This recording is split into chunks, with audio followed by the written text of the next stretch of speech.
விழுப்புரம் மாவட்டம் திண்டிவனத்தில் வீட்டின் முன்பு நின்று கொண்டிருந்த பள்ளி சிறுவனை உரிமையாளரின் முன்பே நாய் கடிக்கும் வீடியோ வெளியாகி அதிர்ச்சியை ஏற்படுத்தியுள்ளது. கூடுதல் தகவலுடன் செய்தியாளர் ஹரிதாஸ் இணைகிறார். ஹரிதாஸ், விவரங்கள். விழுப்புரம் மாவட்டம் திண்டிவனத்தில் பள்ளி சிறுவனை நாட்டு நாய் கடித்ததில் சிறுவன் படுகாயங்களுடன் திண்டிவனம் அரசு மருத்துவமனையில் அனுமதி. விழுப்புரம் மாவட்டம் திண்டிவனம் அடுத்த கிடங்கல் 1 பகுதியைச் சேர்ந்தவர் ரமேஷ்.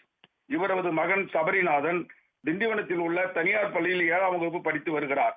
இந்நிலையில் இன்று கடைக்கு செல்வதற்காக சைக்கிள் சென்று கொண்டிருக்கும் போது பக்கத்து வீட்டில் வளர்ந்து வந்த நாட்டு நாய் ஒன்று சிறுவன் மீது பாய்ந்து கை மற்றும் கால்களில் கடித்ததால் சிறுவன் படுகாயமடைந்த நிலையில் சிறுவனின் அலறல் சத்தம் கேட்டு அக்கம் பக்கத்தினர் சிறுவனை மீட்டு திண்டிவனம் அரசு பொது மருத்துவமனைக்கு அனுப்பி வைத்தனர். மேலும் இது குறித்து திண்டிவனம் போலீசார் வழக்கு பதிவு செய்து விசாரணை செய்து வருகின்றனர். மேலும் தொடர்ச்சியாக நாய்கள் கடித்து அதிக அளவில் பொதுமக்கள் பாதிப்பு அடைந்து வரும் நிலையில் தற்போது திண்டிவனத்தில் நாட்டு நாயில் கடித்து சிறுவன் ஒருவன் படுகாயமடைந்த சம்பவம் பரபரப்பை ஏற்படுத்தியுள்ளது. உடனுக்குடன் செய்திகளை தெரிந்து கொள்ள சன் நியூஸ் பெல் ஐகானை கிளிக் பண்ணுங்க.